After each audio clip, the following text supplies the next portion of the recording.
আসসালামু আলাইকুম বন্ধুরা, শিরিনস হবিস চ্যানেলে আপনাদেরকে নতুন এক রেসিপি দেখার জন্য স্বাগতম জানাচ্ছি। আজ আমি যে রেসিপিটি আপনাদের জন্য নিয়ে এসেছি সেটি খুবই মজাদার এবং বাচ্চা বড় সবারই খুবই পছন্দের একটি খাবার, আর সেটি হলো ডিম আলুর চপ। এটি আপনারা বিকালের নাস্তা কিংবা বাচ্চাদের স্কুলের টিফিন কিংবা রমজান মাসে ইফতারি আইটেমও রাখতে পারেন। খেতে অসাধারণ, তবে বানাতে খুবই সহজ।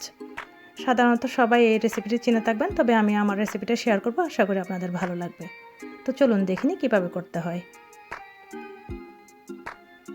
আলুর চপের জন্য প্রথমে আমি আলু সিদ্ধ করে নিয়েছি অনেকগুলো। এভাবে ভালো মতো চটকে নিব আমি। আপনারা চাইলে হাত দিয়েও করতে পারেন কিংবা চামচ দিয়ে। সোজা কথা খুবই স্মুথ একটা ডোয়ের মতো করে নিতে হবে, যাতে কোনো টুকরো না থাকে। আমি একটু হাত দিয়ে মেখে নিচ্ছি যাতে খুবই প্লেন একটা ডোয়ের মতো হয়ে যায়।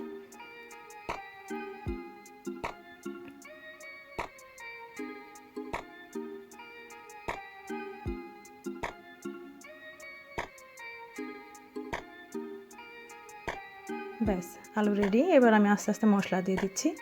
মশলার মধ্যে দিয়ে দিচ্ছি লবণ পরিমাণ মতো, এবং দিয়ে দিব টালা রসুনের গুঁড়ো। এটা খুবই অপশনাল, আপনারা না থাকলে স্কিপ করতে পারেন, তবে কাঁচা রসুন দিতে যাবেন না। এবং দিয়ে দিচ্ছি ব্ল্যাক পেপার এবং টালা 5 ফোড়ন গুঁড়ো। চিলি ফ্লেক্স দিচ্ছি, আর আপনারা চাইলে স্কিপ করতে পারেন। যদি বাচ্চাদের জন্য বানান তাহলে অবশ্যই এটা বাদ দিতে পারেন। এবং দিয়ে দিচ্ছি পেঁয়াজ বেরেস্তা। এভাবে আমি হাত দিয়ে গুঁড়ো করে দিয়ে দিচ্ছি। এখানে আমি কোনো কাঁচা পেঁয়াজ ইউজ করব না, শুধু বেরেস্তা দিয়ে করছি, তাই খেতে অন্যরকম একটি স্বাদ। আপনারা আশা করি ট্রাই করবেন। এবার সবগুলো উপকরণ হাত দিয়ে ভালো মতো মেখে নিচ্ছি।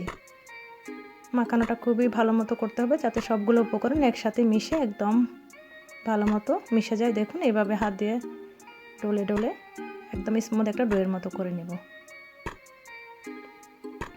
ব্যাস, আমাদের আলু রেডি।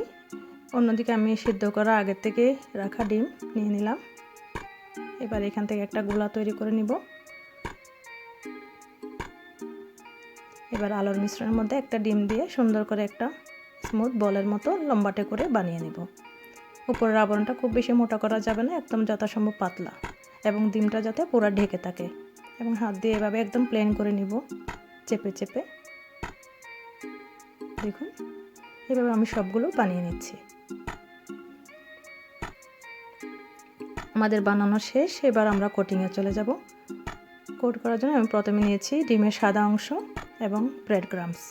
আমি এখানে ডিমের কোনো হলুদ অংশ দিচ্ছি না, তাহলে ভাজার সময় অনেক ফেনা বের হয়, তাই আমি শুধু সাদা অংশ দিয়ে করছি। এভাবে করে আমি ব্রেড ক্রাম্বসে গড়িয়ে নিচ্ছি।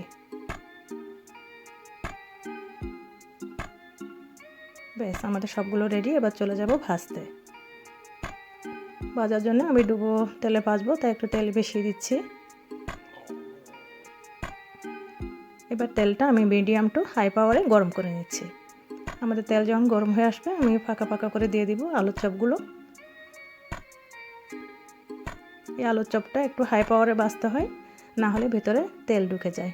এবং দেখুন, কোনো রকম ফেনা বের হচ্ছে না, যেহেতু আমি ডিমের হলুদ অংশ দেইনি, শুধু সাদা অংশ দিয়ে কোট করেছি। এবার উল্টে পাল্টে একদম মনের মতো রং করে গোল্ডেন ব্রাউন করে আমি ভেজে নিচ্ছি। যেহেতু এই আলুর চপের মধ্যে সবগুলো ভাজা জিনিসই দেওয়া হয়েছে, কোনো রকম কাঁচা পেঁয়াজ কিংবা কিছু দেয়নি, তাই খুব তাড়াতাড়ি হয়ে যায়। দেখুন, এভাবে ভেজে আমি নামিয়ে নিচ্ছি সবগুলো। ব্যাস, ভাজা হয়ে গেছে। এবার সার্ভিংয়ের পালা।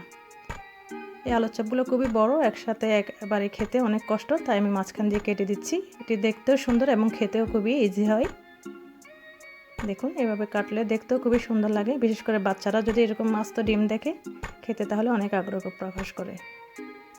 এটা আপনারা কেচাপ, মেয়োনেজ সব কিছু দিয়ে পরিবেশন করতে পারেন। দেখুন, রেডি হয়ে গেল মজাদার ডিম আলুর চপ। তো কেমন লাগলো আমার রেসিপিটি? যদি ভালো লেগে থাকে বন্ধুরা, আমার চ্যানেলটা সাবস্ক্রাইব করার অনুরোধ রইল। আর আগামীতে আমার চ্যানেলের পাশে থাকবেন। এতক্ষণ আমার সাথে থাকার জন্য আপনাদেরকে অসংখ্য ধন্যবাদ। আগামীতে আবারও দেখা হবে নতুন কোনো রেসিপি নিয়ে। আল্লাহ হাফেজ।